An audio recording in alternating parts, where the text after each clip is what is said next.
God cannot be mocked. परमेश्वर का मजाक नहीं उड़ाया जा सकता।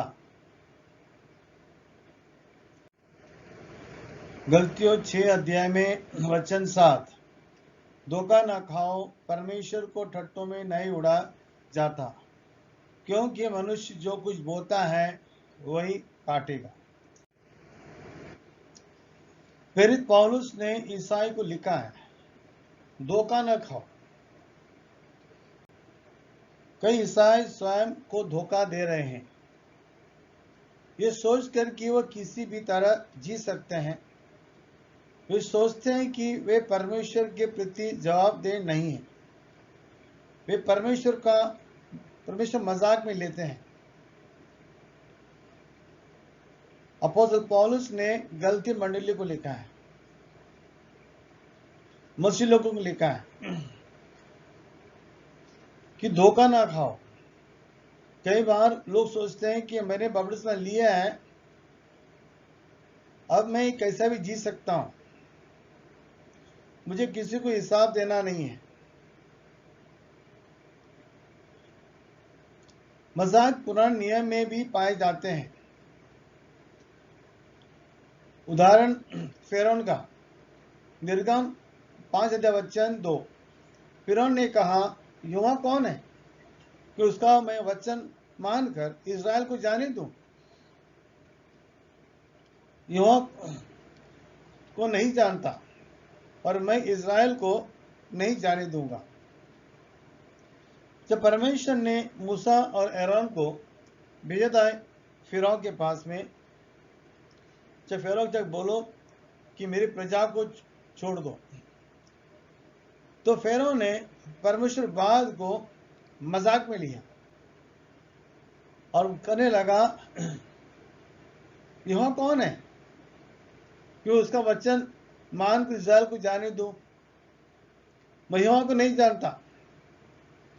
उन्हें महान परमेश्वर का आज्ञा का मजाक में ले लिया।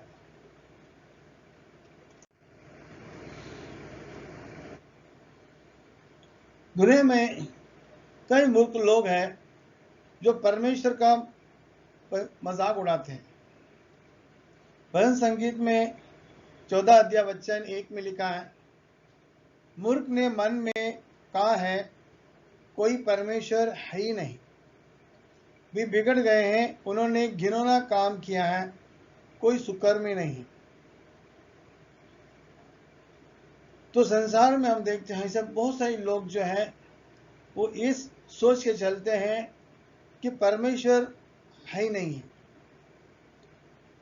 वो ऐसे जीवन जीते हैं कि उनको किसी को कोई हिसाब नहीं देना है। पर क्या कहता है, वो सिर्फ मूर्ख लोग हैं जो ये सोचते हैं परमेश्वर है ही नहीं है। वो सिर्फ मूर्ख ऐसे सोच सकता है। आज हम देखते हैं संसार में आजकल बहुत लोग पढ़ लिखे हैं, लोग ने बहुत कुछ पढ़ाई किया है, ज़्यादा एजुकेटेड लोग ज़्यादा है संसार के अंदर। पर जमाने में इतने लोग एजुकेटेड नहीं थे। तो ऐसा लगता था कि जब संसार सब लोग एजुकेट हो जाएंगे तो सब लोग परमेश्वर को मानना शुरू करेंगे, लेकिन ऐसा हुआ नहीं। जितने लोग बहुत पढ़ने शुरू किया लोगों ने, उतने लोग मूर्ख बनते गए और वो ये कहते हैं कि अभी परमेश्वर है ही नहीं है संसार में।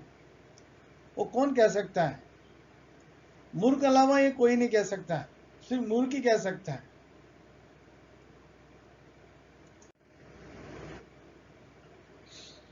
नए नियम में फरीसी का उदाहरण, वे यीशु की शिक्षा पर मजाक उड़ाते थे।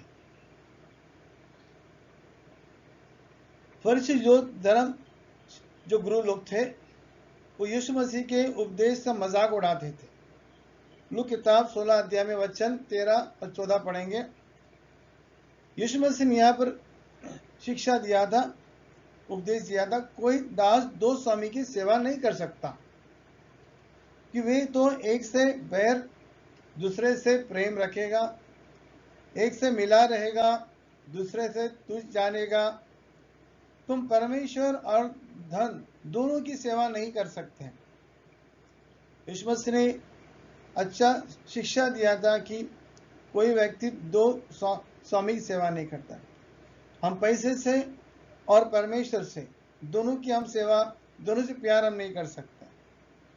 तो वो फरीसी जो लोभी थे, पैसे लालची थे, वे सब बातें से सुनकर उसे ठट्टे में उड़ाने लगे। ये सुनकर वो लोग ने यीशु की बातों को वो लोग ने मजाक में उड़ा के चले गए।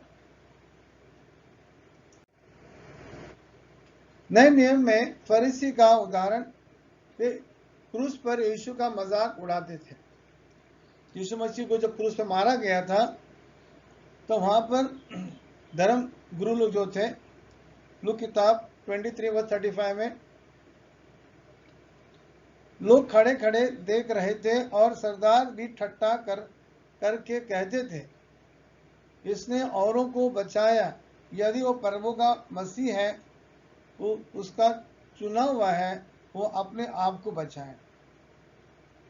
तब हम देखते हैं कि इस प्रकार जो धर्म गुरु, जो सरदार जो थे, वो लोग यीशु का मजाक उड़ा रहे थे।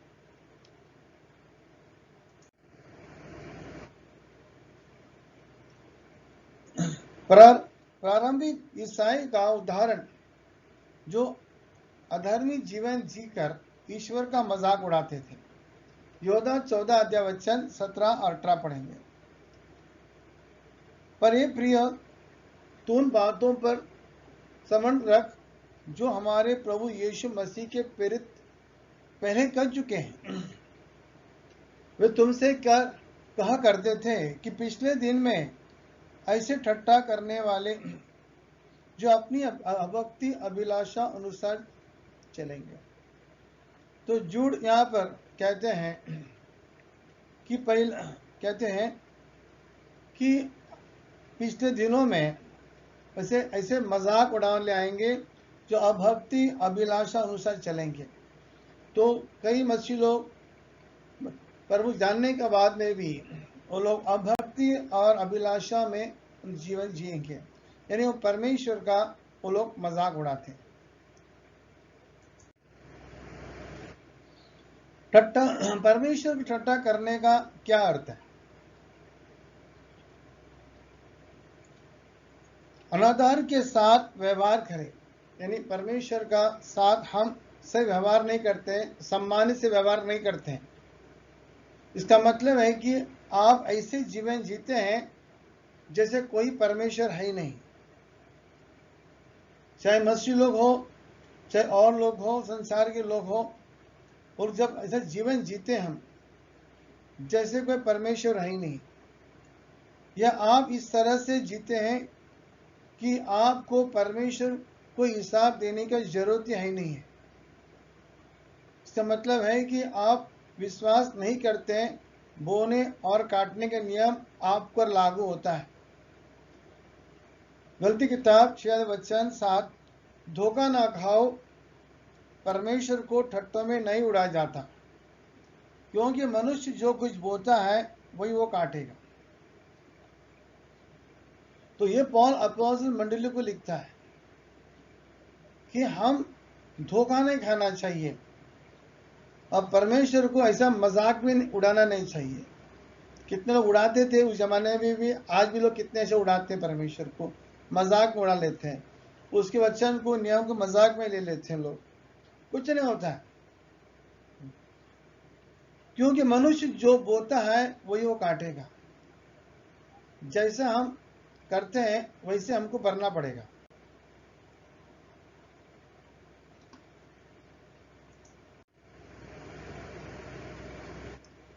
ईश्वर वचन सुनने की इच्छा रखते हैं लेकिन उनका पालन नहीं करना चाहते। जो कोई इच्छा सुनते हैं तो संसार ऐसे लोग हैं, वचन को बहुत सुनते हैं लेकिन उसको पालन नहीं करने के। क्या वचन बहुत सुनने का, वचन बहुत पढ़ने का, लेकिन पालन नहीं करने का। एजिल किताब में आएंगे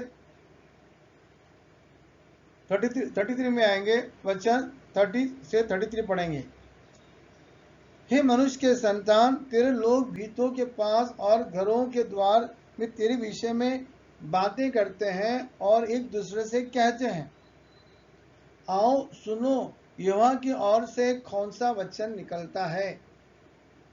वे प्रजा की नाय तेरे पास आते और मेरी प्रजा बनकर तेरे सामने बैठकर तेरे वचन को सुनते हैं, परंतु वे उन पर चलते नहीं।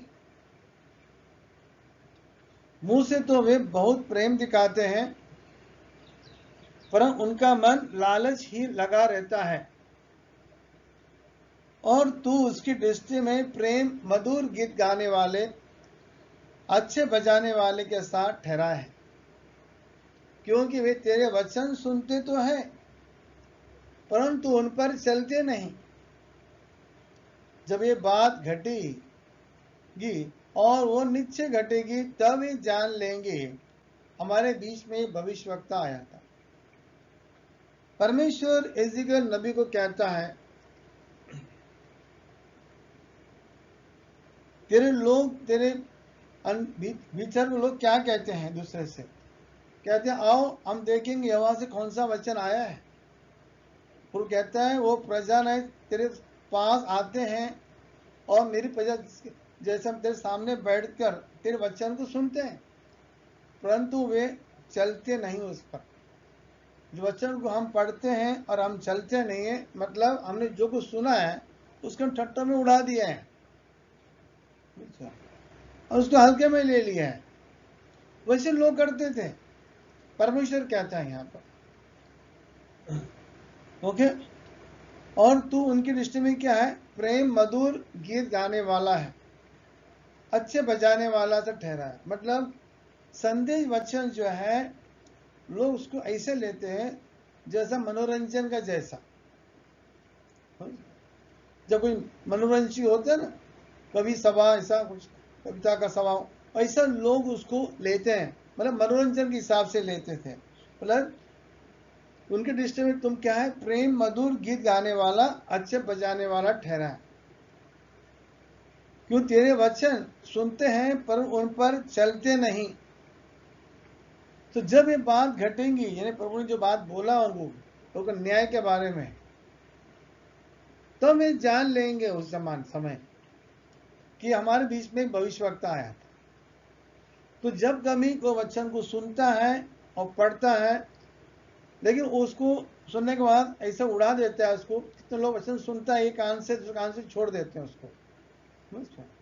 सी मनोरंजन जैसा सुन लिया, अच्छा लेसन था, अच्छा वचन था आज का, लेकिन उसका फायदा कुछ हुआ नहीं, क्योंकि यहां से सुना, यहां से निकाल दिया।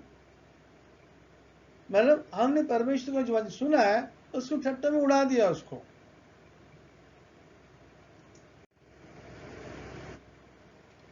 याकूब किताब पहला अध्याय वचन 22 से 26 लिखा है, परंतु वचन पर चलने वाले बनो और केवल सुनने वाले ही नहीं, जो अपने आप को धोखा देता है।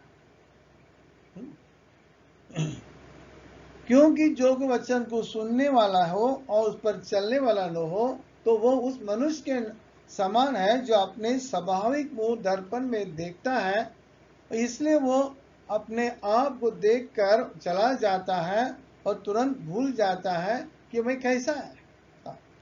पर जो व्यक्ति स्वतंत्र सिद्ध व्यवस्था पर ध्यान करता रहता है, वह अपने काम में इसलिए आशीष पाएगा जो सुनकर नहीं पर वैसे ही काम करता है। तो हम देखते हैं यहाँ पर याकूब किताब में लिखा है कि वचन पर हमें चलने वाले बनो, केवल सुनने वाले नहीं। संसार में बहुत सारे लोग वचन को सुनने वाले बहुत है, चलने वाले नहीं है। पता है, व्यक्ति अपने आप को धोखा देता है। वचन सुना हमने, अगर हम चला नहीं है, मतलब हम परमेश्वर धोखा देता नहीं है, हम किसको धोखा देता नहीं, हम खुद को धोखा देते हैं। हमने सुना समझा सब होने के बाद में उसको हमने जीवन में अपनाया नहीं, क्योंकि जो वचन को सुनने वाला है परम चलने वाला न हो, वो उस मनुष्य के समान बताया, अपने स्वाभाविक मुंह दर्पण देखता है और इसलिए कि वो अपने आप को देखकर वो चला जाता है और भूल जाता है वो कैसा था। उसने जब कंपेयर किया उसने इस व्यक्ति का जैसा है। जो व्यक्ति स्वतंत्र सिद्ध व्यवस्था पर ध्यान करता है, अच्छे से ध्यान करता है, वो अपने काम में इसलिए आशीष पाएगा, इसलिए वो सुनकर नहीं पर वैसा ही काम करता है। तो वचन का आशीष पाएगा जब सुनकर वैसा हम काम करेंगे, जो पालन करेंगे, तब परमेश्वर ने जो हमें प्रतिज्ञा दिया है वो परमेश्वर उसको पूरा करेगा।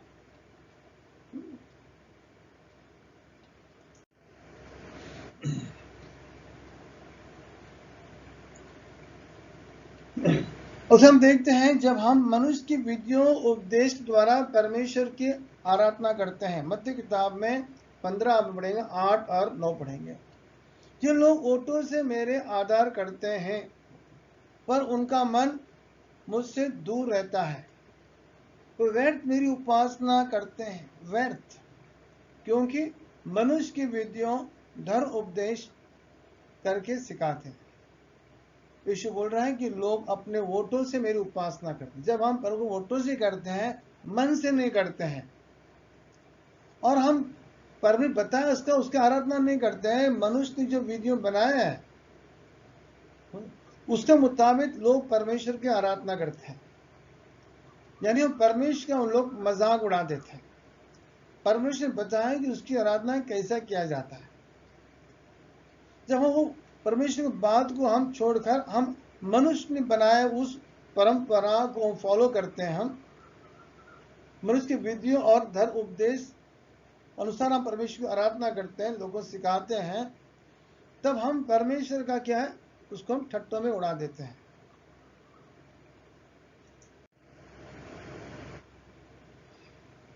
पूर्व भोज का कुछ सामान्य भोज के रूप में लेना।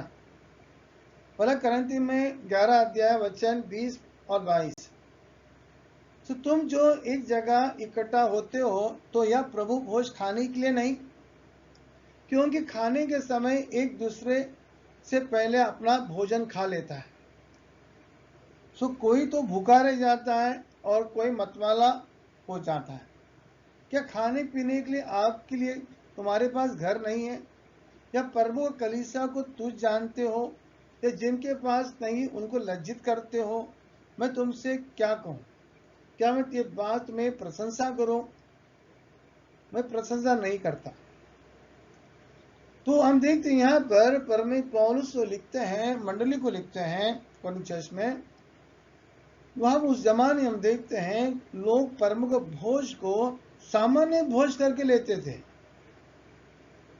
तो भोज से सम्मान नहीं होता था, ना मंडली का सम्मान नहीं होता था। जमाने हम देखते हैं लोग जो रहवार इकट्ठा होते थे तो लोग अपने घर से अपना भोजन लेके आते थे। तो वहां पर ग्रुप हो जाते थे, बड़े लोग जो रईस जो थे अपना भोजन लेके एक ग्रुप बना के वो लोग खा लेते थे और तृप्त हो जाते थे। उसी जगह पे कई गरीब लोग भी आते थे, उनका पास भोजन नहीं रहता था। तो पौलुस उनको बोल रहा है तुम लोग बताए, क्योंकि वो बोल रहा है तुम्हारे पास घर नहीं खाने के लिए, और तुमको खाना है तो घर पे खा के आ जाने का। मंडली में हम आते हैं तो हम प्रभु भोज खाने के लिए आते हैं, और वो सब मिलकर खाना चाहिए। जब हम देखते हैं तो उस जमाने हम देखते हैं कोई लोग प्रभु का भोज जो है उसको सामने भोज लेकर परमेश्वर का मजाक उड़ा देते थे। तो पौलुस उनको डांटा उनको।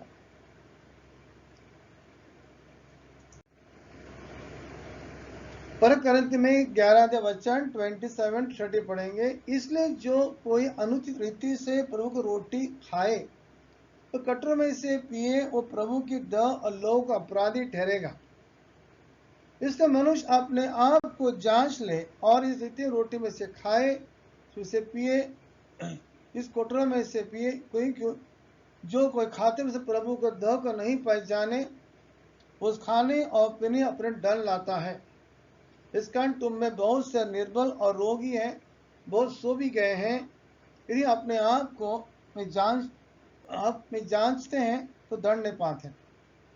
कौन लिखते हैं यहाँ पर, मसीह लोग कहते हैं जब हम रोटी खाते हैं तभी हमें सही तरीका से लेना चाहिए।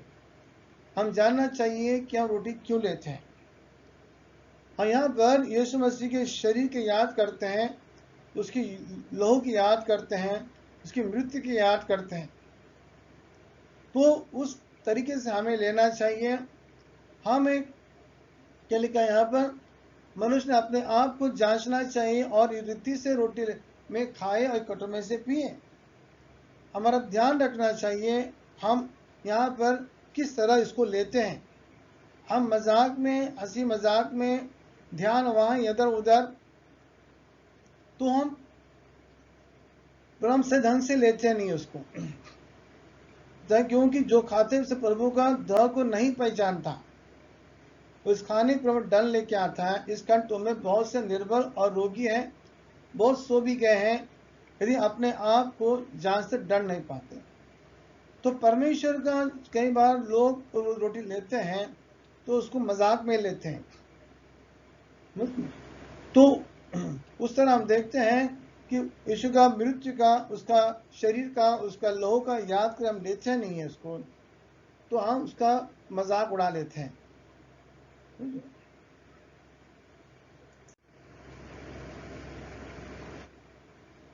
कुछ ईसाई पाप कबूल करते हैं लेकिन पश्चाताप नहीं करते हैं, वे परमेश्वर को छट्टे में उड़ा देते हैं। जब करंती में 7 अध्याय वचन 9 और 10 पढ़ेंगे।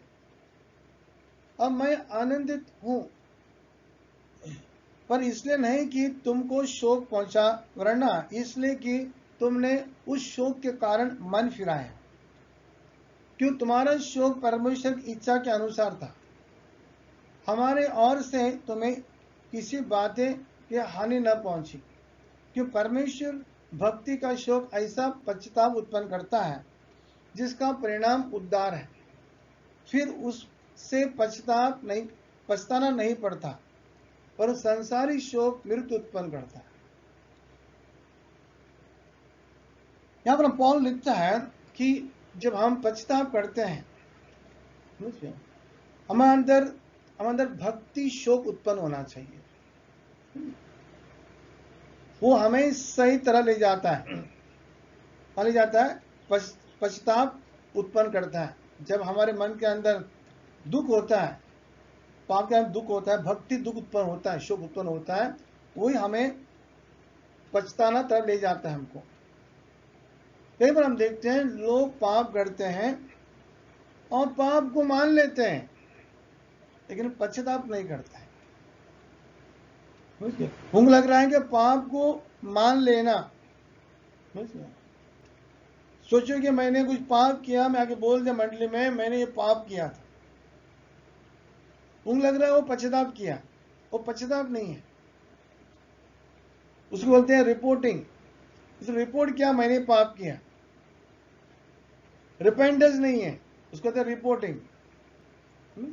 उसी प्रकार हम देखते हैं कि वो क्या सोचता है कि ऐसे काम करते जाने का और मंडली में आके पाप को सब सामने बोल देने का, मैंने पाप किया। वो सोचता है वो बोलने से उनका पाप क्षमा हो जाता है। लेकिन हम देखते हैं, यहां पर हम देखते हैं उनका अंदर भक्ति शोक होना चाहिए। भक्ति शोक है हमारे अंदर, तभी वो हमें ले जाता है, मन फिराता ले जाता है। जब तक हमारे अंदर भक्ति शोक नहीं है कि मैंने परम को विरुद्ध पाप किया है, तो वो अंदर मेरे अंदर नहीं है, तो फिर मैं सिर्फ आके अपने पाप को बता के जाता हूं, मैंने ये पाप किया था। कई कई चर्च में से होता है साके अपने पाप को कबूल करना, तो वो क्या कर सोचता है कि परमेश्वर को मजाक में ले लेता है। आप करने का यहाँ पर बंदे बोल देने मैं पाप किया, बस पाप क्षमा हो गया। ये परमेश्वर का कृपा को वो मजाक में ले लेता है, लेकिन बिना पश्चाताप किए कोई पाप क्षमा नहीं होता है। और पश्चाताप करने का हमारे अंदर भक्ति शोक उत्पन्न होना चाहिए। भक्ति शोक, वो पश्चाताप सही पश्चाताप है।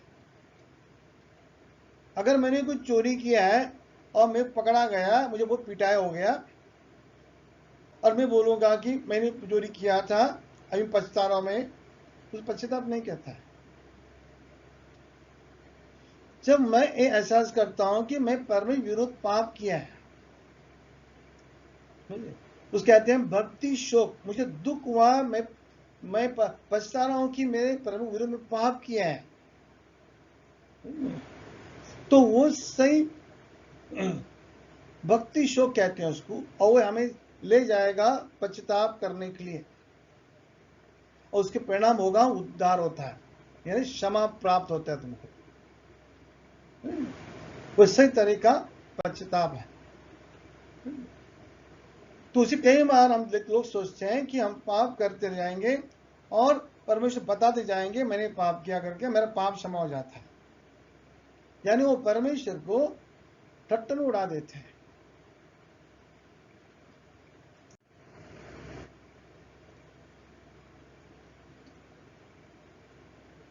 कैसे एक ईसाई प्रभु का मजाक उड़ाते हैं। गलती किताब 6:8, क्योंकि जो अपने शरीर के लिए बोता है वो शरीर के द्वारा विनाश कटनी काटेगा, जो आत्मा के लिए बोता है वो आत्मा के द्वारा अनंत जीवन कटनी काटेगा। अपोस्तल पौल ने मंडली को बहुत साफ समझाया, अगर प्रभु आने के बाद में हम कैसे जीवन जीते हैं, क्या मैं इस शरीर के अनुसार जीवन जी रहा हूं, तो उसका परिणाम होगा मैं विनाश कटने काटने वाला है, और जो आत्मा अनुसार में बोता है तो उसका परिणाम होगा अनंत जीवन कटने का। मतलब जो मैंने बोया है वही मैं काटने वाला हूं। इसलिए बताया, पौल बोल रहा है तुम लोग धोखा मत खाओ, मंडली को बोल रहा है तुम लोग धोखा मत खाओ। वो तो धोखे में है कि प्रभु आने के बाद में हम कैसे जीवन जी सकते हैं। अभी हमको परमिशन मिल चुका है, अभी हम लोग प्रभु में आ चुके हैं, तो आने के बाद में हमारा जिम्मेदारी और बढ़ता है, हमें और अच्छा जीवन जीना है। कई बार लोग धोखा में हैं।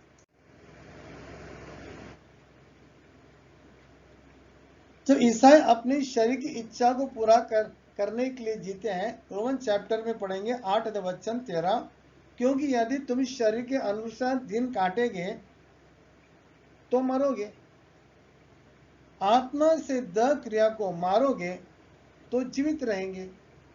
तो वो आने के बाद में हम फिर से शरीर अनुसार जीवन काटते जाएंगे, शरीर के जीवन काटते जाएंगे।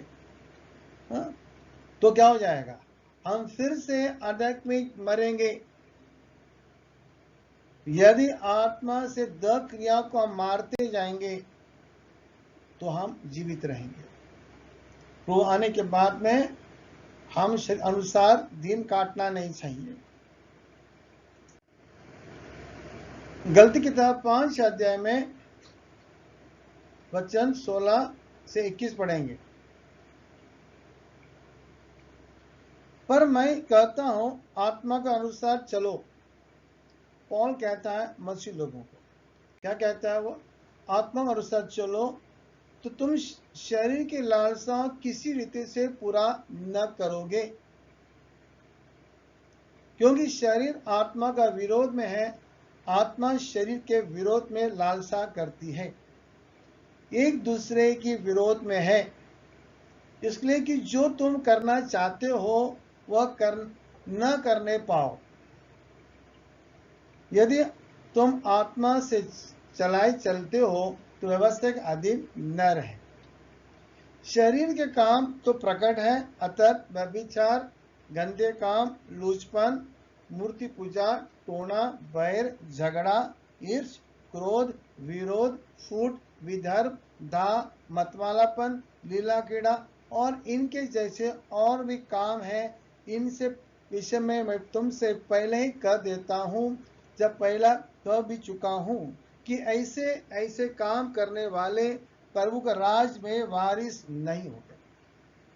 और तो इतना स्पष्ट वाले बताया कि आत्मा के अनुसार चलो तो तुम शरीर के लालसा की रीति से पूरा न करोगे। हमने तय करना चाहिए कि प्रभु आने के बाद में हम शरीर के अनुसार नहीं चलना है, हमें आत्मा के अनुसार चलना है। ये हमें मन में तय करना चाहिए।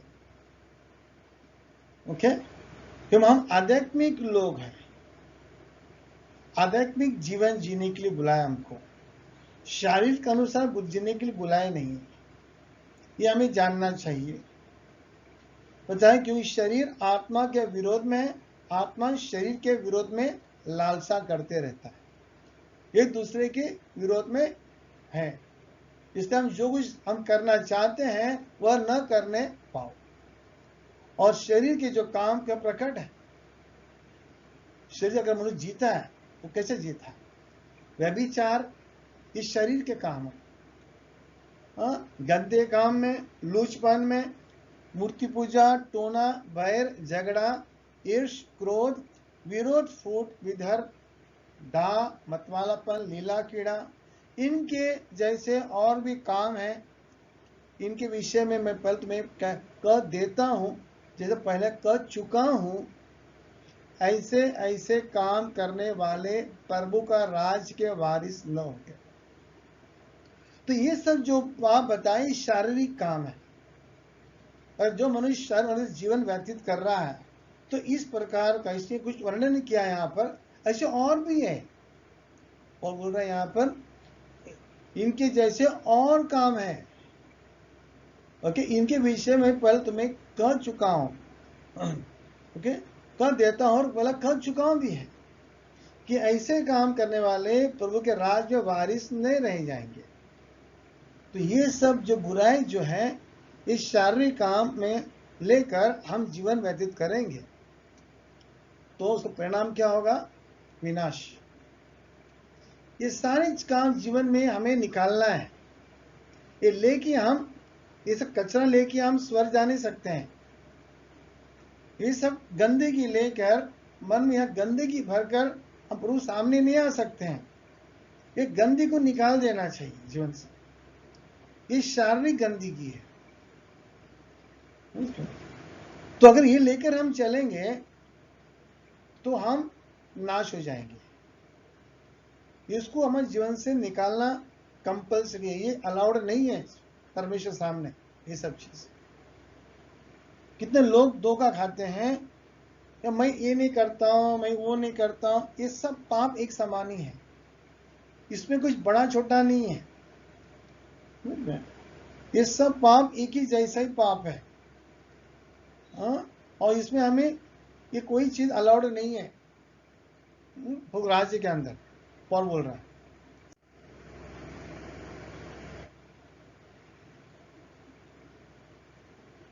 मसीहों को आत्मा के अनुसार चलना चाहिए ताकि वे शरीर की अभिलाषा पूरा न कर सके। गलती किताब में 5:22 से 23। पर आत्मा का फल प्रेम है, आनंद है, मेल, धीरज, कृपा, भलाई, विश्वास, नम्रता, संयम। ऐसे ऐसे कामों में विरोध में कोई व्यवस्था नहीं। ये आत्मिक फल है। हम ये हमारे जीवन में ये लेके चलना चाहिए, आध्यात्मिक का। अगर हम ये लेके चलेंगे तो हम आत्मिक जीवन जी रहे हैं। ये सब आध्यात्मिक फल है। प्रेम, आनंद, मेल, धीरज, कृपा, भलाई, विश्वास, नम्रता, संयम, ये अगर हमारे अंदर है, इसको हम लेके चलेंगे तो वो जो पहला हम पढ़े हम लोग ने, शारीरिक काम जो है वो जीवन से नहीं रहेगा।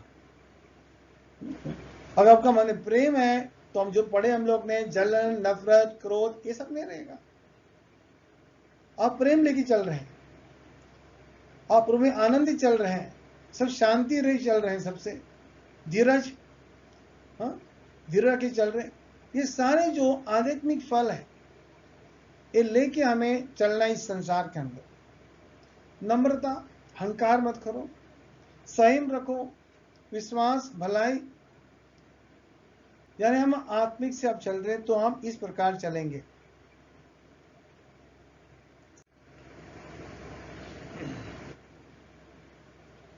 जब ईसाई दुनिया से प्यार करते हैं तो वे परमेश्वर का मजाक उड़ाते हैं। प्रभु में आने के बाद में हम परमेश्वर से प्यार करना चाहिए, वो भी कैसा? पूरे मन से, पूरे मन से, पूरे प्राण से, बुद्धि से हम परमेश्वर का प्रेम करना चाहिए। यीशु बोला कि हम दो व्यक्ति सेवा प्रेम नहीं कर सकते। याकूब क्या कहते हैं हमको? ये व्यभिचारी हो, तुम नहीं जानते कि संसार से मित्रता करनी परमेश्वर से बैर करना है? तो जो कि संसार मित्र होना चाहता है वो अपने आप को परमेश्वर से बैरी बनाता है।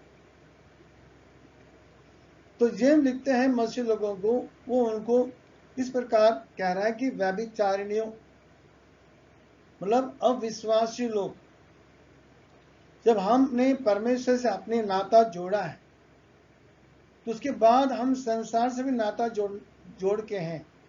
हम दो से नाता जोड़ रहे हैं, वही शैतान से भी जोड़ना चाहते हैं, परमेश्वर जोड़ना चाहते हैं। मतलब हम आध्यात्मिक, हम व्यभिचार करते हैं। हमने परमेश्वर को मजाक उड़ा लिया है। चलता है, ऐसा कुछ नहीं है, कर सकता है, ऐसा कुछ नहीं। हम प्रभु से हल्के में लेते हैं हम लोग, नहीं भाई, सब चलता है ऐसा। लेकिन ऐसा जो परमेश्वर जो बोलता है सिर्फ वही चलता है, वो हम भूल जाते हैं। हम धोखे में हैं, हमको लगता है सब कुछ चलता है परमेश्वर को, पर उसे कुछ नहीं चलता है। जो उसने कहा है वही चलता है सिर्फ। बताए कि तुम नहीं जानते कि संसार से मित्र करना परमेश्वर से बैर करना है? जो भी संसार मित्र होना चाहता है अपना परमेश्वर से बैर ही बनाता है। और संसार का मित्र करना चाहते हैं हम, संसार को प्रसन्न करना चाहते हैं, संसार को हमसे चलना चाहते हैं हम, तो हम परमेश्वर से बैरी बन जाते हैं। खुली बात है कि हम परमेश्वर से और संसार दोनों से मित्रता रख नहीं सकते हैं। लेकिन हम धोखे में हैं। हम लगता है कि हम प्रभु को हम क्या बेवकूफ बना सकता है परमेश्वर को, हम वही सोचते हैं। इसलिए हम लोग कई बार ऐसे करते हैं कि एक पांव संसार के अंदर, एक पांव मंडली के अंदर, कभी इधर कभी उधर। यानी हम क्या करते हैं? हम परमेश्वर को मजाक में लेते, ठट्टे उड़ा देते हैं। हम बस हमारी से सोचा है, वो बोल रहा है धोखा ना खाओ, पर भी ठट्टे में उड़ा नहीं सकते हैं हम। बहुत सारे लोग ऐसा मजाक को ले लेते हैं।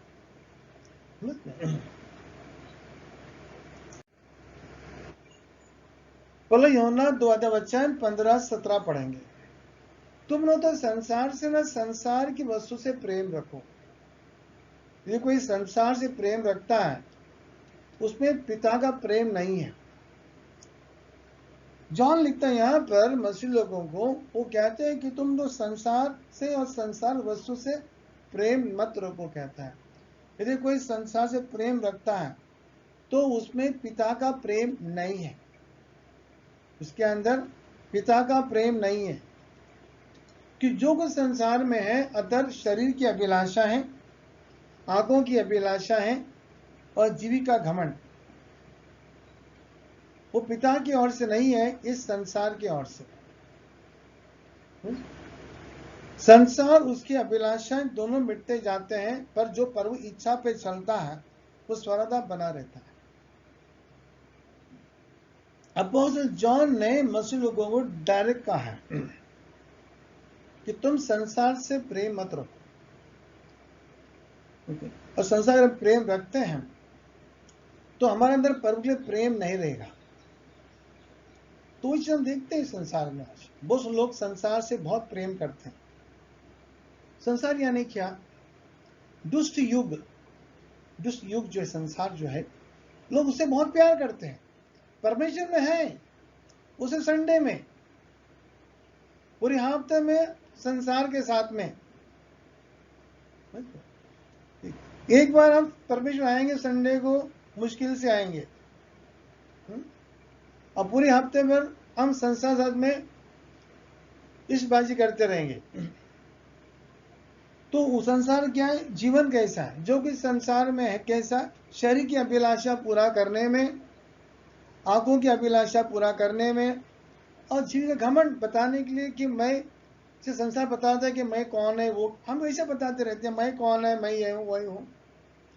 ये घमंड इस संसार की ओर से, ये परमेश्वर की ओर से नहीं है। सब चीज, ये सब चीज खत्म हो जाएगा, संसार अपने सब मिट जाएंगे एक दिन। लेकिन जो परमेश्वर से प्यार करता है, जो पर इच्छा अनुसार चलता है, वो सदा बना रहेगा। हम धोखा नहीं खाना चाहिए कि परमेश्वर संसार प्यार करके हम सदा पुरुष जीवित नहीं रहेंगे। लेकिन जो परमेश्वर की इच्छा, परमेश्वर प्यार करता है, उसकी इच्छा में चलता है, वो सदा बना रहेगा।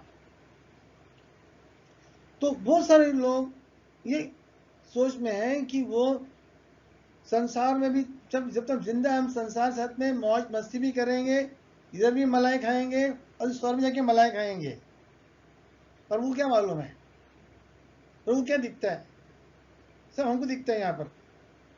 हाँ, इस संसार में भी मजा मारेंगे, वहां अनंत स्वर मजा मारेंगे, दोनों मजा करेंगे। धोखा मत खाओ। परमेश्वर को हम ऐसा ठट्टे उड़ा नहीं सकते। परमेश्वर सब कुछ देखता है, वो सब जानता है। इसलिए हम जो कोई बोएगा वही हम काटेंगे।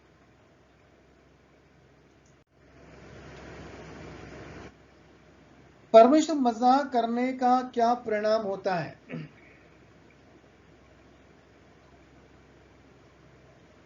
जब ईसाई परमेश्वर का मजाक उड़ाते हैं तो वे खुद को मूर्ख बनाते हैं। जो कि परमेश्वर का को ठट्टे उड़ाते हैं, वो इंसान अपने खुद को पहला मूर्ख बनाता है।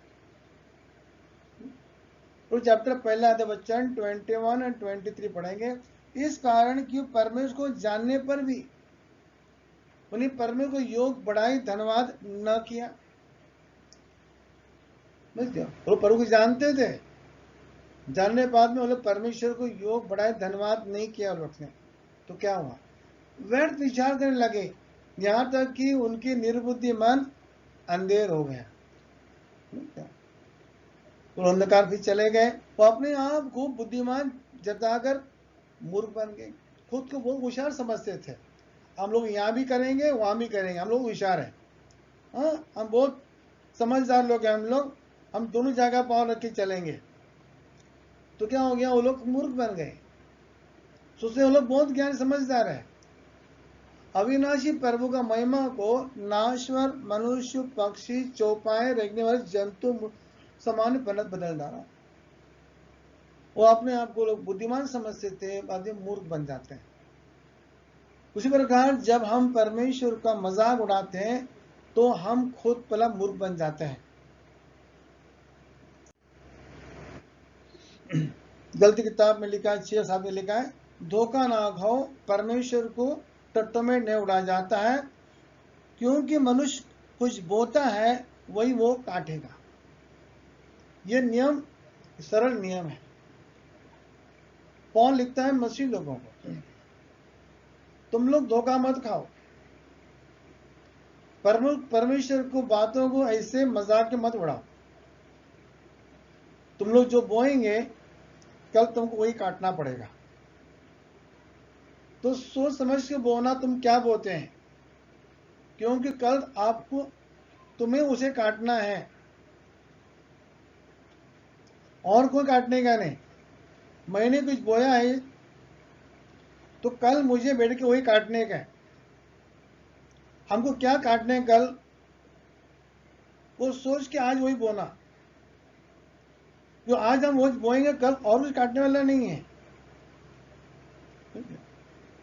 वही काटेंगे जो हमने आज बोया है। इसलिए पौल बता रहा है मसीह लोगों को, धोखा ना खाओ। जब इंसान जब ठट्टे उड़ा देता है, वो इंसान धोखा खाता है।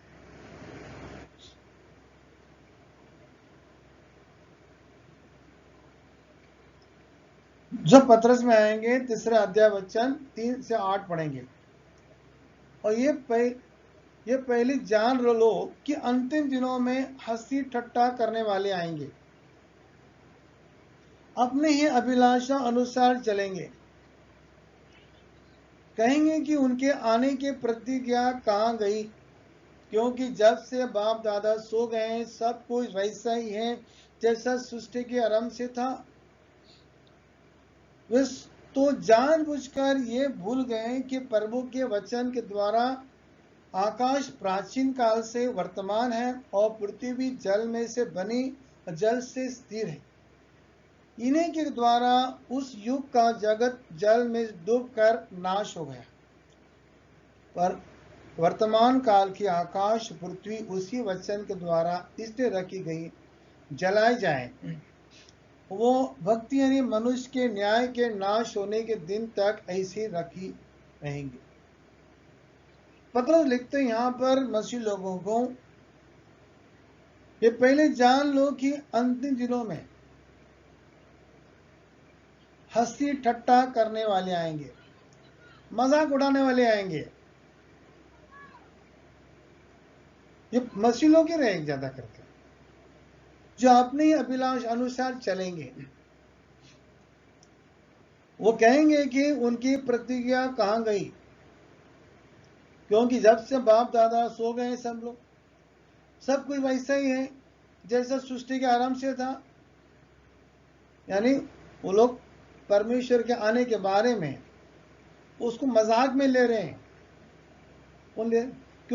क्योंकि बात किसको मालूम है? मसीह लोगों को मालूम है ना यीशु आने के बारे में। और मजाक कौन उड़ा रहे हैं उसको? मसीह लोग मजाक उड़ा रहे हैं। क्या बोल रहे हैं यहां पर? वे तो जानबूझकर भूल गए परमेश्वर वचन के द्वारा कि आकाश प्राचीन काल से वर्तमान है और पृथ्वी जल में से बनी और जल में स्थिर है। इन्हीं के द्वारा वचन द्वारा उस युग का जगत जल में डूबकर नाश हो गया। वर्तमान काल के आकाश पृथ्वी उसी वचन के द्वारा इसलिए रखी गई, वर्तमान आकाश जलाए जाए, और वह भक्ति यानी मनुष्य के न्याय के नाश होने के दिन तक ऐसी रखी गई। तो कितने लोग परमेश्वर का आने के बारे में मजाक में ले लेते, क्या प्रभु कब, पता नहीं कब आएगा। बहुत साल सुनते जा रहे हैं हम लोग, प्रभु आने वाला है। तो वो लोग क्या कर रहे हैं? वो तैयारी नहीं करते हैं। जब आपको पता है यीशु मसीह आएगा, अचानक आएगा, चोर समान आएगा, तो हम क्या करेंगे? हम तैयारी करते रहेंगे। जब उसके आने के बारे में अगर हम मजाक उड़ा देंगे तो हम तैयारी नहीं करेंगे। जहां पढ़े अभी हम लोग ने बताया कि परमेश्वर इस संसार में एक दिन आएगा, वो चोर समान आएगा, उस समान सारा पृथ्वी जल के नाश हो जाएगा। अगर हमने प्रभु की बातों को विश्वास किया है तो हम उस अपने जीवन में तैयारी करते रहेंगे ताकि हम उसके सामने आ सके। अगर हमने इसके बात को मजाक में उड़ा लिया है तो हम इस संसार में मौज मस्ती में जीवन बिताएंगे और परमेश्वर की जो बातों को मजाक में उड़ाएंगे। परमेश्वर का मजाक क्यों नहीं उड़ाया जा सकता? परमेश्वर का मजाक क्यों नहीं उड़ाया जाता? क्यों? परमेश्वर सब कुछ जानता है, वर्तमान सब जानता है। परमेश्वर सर्व ज्ञानी है, सब शक्तिमान है, सब पवित्र है। हम उससे बच नहीं सकते, ना हम परमेश्वर धोखा दे सकते हैं। ओके, परमेश्वर को सब जानता है। भजन संगीत में आएंगे 139 में 1 से 6 पढ़ेंगे। यहोवा तूने मुझे जांच कर जान लिया है, तू मेरा उठना बैठना जानता है, मेरी विचारों को दूर ही से समझ लेता है। मेरा चलने और लेटने को तू भली भांति छानबीन करता है और मेरी पूरी चाल चलन को का भेद जानता है। हे यहोवा, मेरी मुंह से ऐसी कोई बात नहीं जिसे तू पूरी रीति से नहीं जान सकता। तूने मुझे आगे पीछे घेर रखा है और अपना हाथ मुझ पर रखे रखता है। ये ज्ञान मेरे लिए बहुत कठिन है, यह गंभीर और मेरी समझ के बाहर है। वह संगीत हम देखते हैं, लेखक लिखते हैं, परमेश्वर के बारे में लिखते हैं कि यहोवा तूने मुझे जांच कर जान लिया। मैंने परमेश्वर सब कुछ जानता है। तू मेरा उठना बैठना जानता है, मेरे विचारों को दूर से समझ लेता है, मेरी चलने और लेटने को तू भली भांति छानबीन करता है, मेरी पूरी चाल चलन का भेद तू जानता है। यहोवा मेरा मुंह से ऐसी कोई बातें जिसे तू पूरी रीति से नहीं जानता हो। तूने मुझे आगे पीछे घेर रखा है, अपना हाथ मुझ पर रखे रखता है। ये ज्ञान मेरे लिए बहुत कठिन है, गंभीर है, मेरी समझ के बाहर। तो परमेश्वर का हम किस रीति से मजाक उड़ा सकते हैं? हम परमेश्वर से झूठ नहीं बोल सकते हैं, कुछ छुपा नहीं सकते हैं। परमेश्वर सब जानता है, हमारे विचारों को जानता है, हम क्या बोलने वाले पहले कुछ जानता है। परमेश्वर सब कुछ जानता है। तो हम कोई रीति से परमेश्वर का मजाक कभी उड़ा नहीं सकते हैं, उस टट्टे में उड़ा नहीं सकते कभी भी। तो हम बड़ा भूल करेंगे। और परमेश्वर की बातों को प्रभु का हम मजाक उड़ाते हम हैं, तो हम धोखे में है। वो बोल रहा है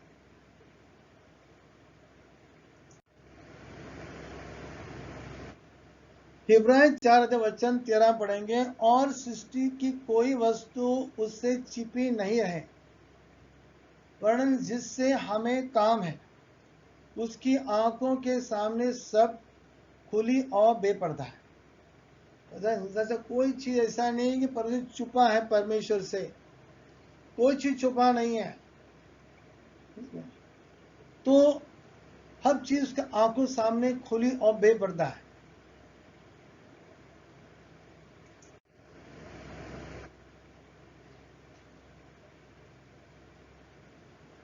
परमेश्वर का नियम को तोड़ना और अनदेखी नहीं किया जा सकता। रोमन चैप्टर 2 6 से 9 पढ़ेंगे। वो हर एक को उसके कामों अनुसार बदला देगा।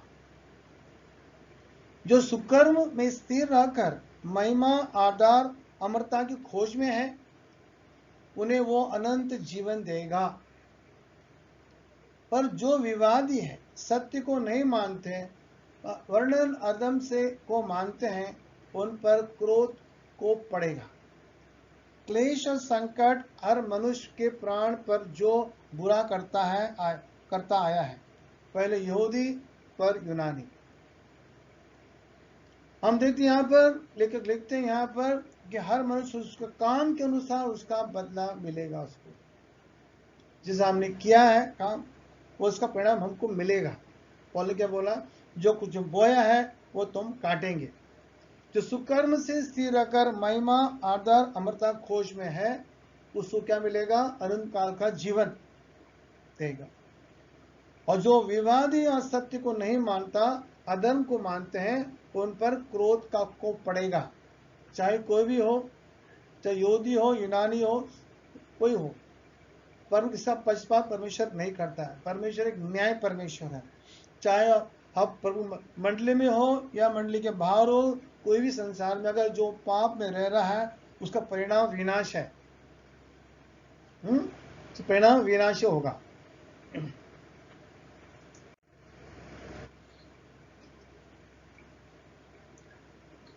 विश्वासियों को अंत तक विश्वासशील रहना चाहिए। इब्रानी कैपिटल 10 अध्याय में 35-39 पढ़ेंगे। सो अपना हिवा न छोड़ो, क्योंकि उसका प्रतिफल बड़ा है। लिखते हैं हमारे हिवाओं छोड़ना नहीं चाहिए, ये जो प्रतिफल जो है बड़ा है। क्यों तुम्हें धीरज धरना अवश्य है, ताकि परमेश्वर की इच्छा को पूरी करके तुम प्रतिज्ञा का फल पाओ। क्योंकि अब बहुत ही थोड़ा समय रह गया है, जबकि आने वाला आएगा और देर नहीं करेगा। मेरे धार्मिक जन विश्वास से जीवित रहेंगे। यदि वो पीछे हट जाए तो मेरे मन उससे प्रसन्न नहीं होगा। हम हटने वाले नहीं जो नाश हो जाए, पर विश्वास करने वाले हैं जो प्राण को बचाएं। तो मसीह लोगों ने आखिर तक विश्वासी रहना चाहिए। हम पीछे हटना नहीं चाहिए, हर दिन आगे बढ़ना चाहिए, विश्वास में आगे बढ़ना चाहिए। हम पीछे हटेंगे तो हम नाश हो जाएंगे।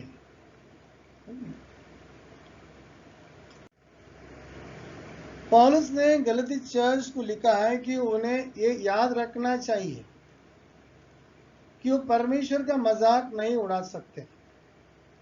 उन्होंने जो बोया है वही वो काटेगा, क्योंकि जो अपने शरीर के लिए बोता है, यानी और हम प्रभु में आने के बाद में हम शरीर के मुताबिक जीवन काट रहे हैं, शरीर के अनुसार जीवन हम जी रहे हैं, तो शरीर के द्वारा वो विनाश कटनी काटेगा बाद में। ये बात याद रखना चाहिए, ये बात हम लिख के रखना चाहिए। जो जीवन हम जीते हैं इस संसार में, हम कैसे जीवन जीते हैं? क्या हम शरीर के मुताबिक जीवन जीते हैं? तो हमें याद रखना है कि हम विनाश कटनी काटने वाले हैं, इसलिए हम तैयार रहना चाहिए। जो आत्मा के लिए बोता है वो आत्मा द्वारा अनंत जीवन कटनी काटेगा।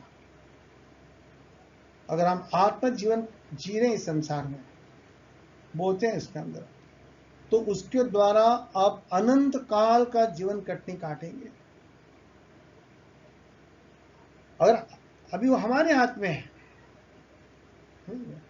हमको क्या काटना है बाद में? हमको अनंत काल का विनाश काटना है, अनंत काल का जीवन काटना है। क्या हमें अनंत काल तक प्रभु के साथ में रहना है? क्या हमें अनंत काल संसार लोगों के साथ में नरक में रहना है? कहां रहना है? वो हमारे हाथ में है। हम कहां रहना है वो हमारे हाथ में है। हमको जहां रहना है उसके लिए हम कटनी बोना शुरू करना चाहिए। और आपको अनंत काल का विनाश में रहना है, नरक में रहना है, तो आप वो जीवन जी सकते हैं, कोई जबरदस्ती नहीं। हम सब आजाद हैं, प्रभु में आने के पहला भी आजाद थे और आने के बाद भी आजाद है। लेकिन याद रखना चाहिए कि हम धोखा नहीं खाना चाहिए कि हम कैसे भी जीवन जी के हम अनंत काल जीवन पाएंगे। अगर वो सोच के जी रहे हैं तो हम धोखा में हैं। ऐसा होता नहीं। हम बोएगा कुछ और, मक्का बोएगा, गेहूं काटेगा बाद में, ऐसा होता कभी नहीं होता ना।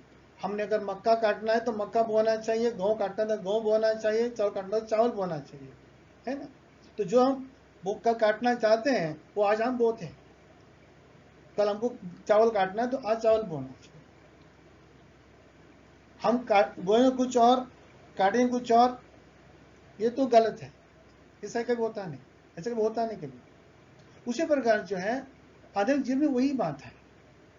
और हम सोचते हैं कि सारी जीवन जिएंगे, पूरे जीवन भर वही सोच चलेंगे कि बाद में मुझे अनंत काल जीवन मिलेगा। हम गलत फहमी में है, हम धोखे में है।